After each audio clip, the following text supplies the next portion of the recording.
social media. Amen. Ithi iBhayibheli wabafihla emqolombeni.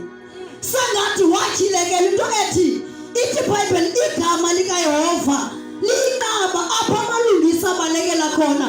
Sengathi ngexesha abafihla emqolombeni uthi ndibafihla egameni likaYehova. Yes Lord. Hallelujah.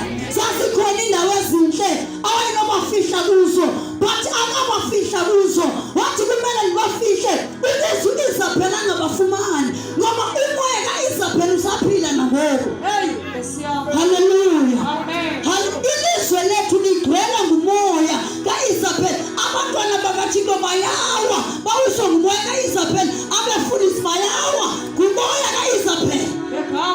Usaphila.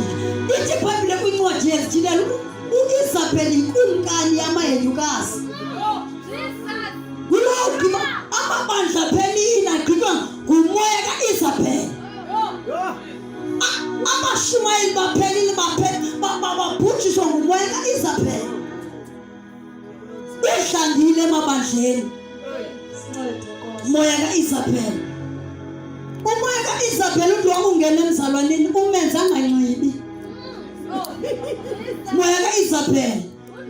Umoya kaIsabheli umenze umuntu azithande more than ngeke ngakaphansi kwendlela befana uzithanda ngayo. Abe too much. Thande over ingakungena ngumoya kaIsabheli. That is why abantu besiwa kangaka kweli xesha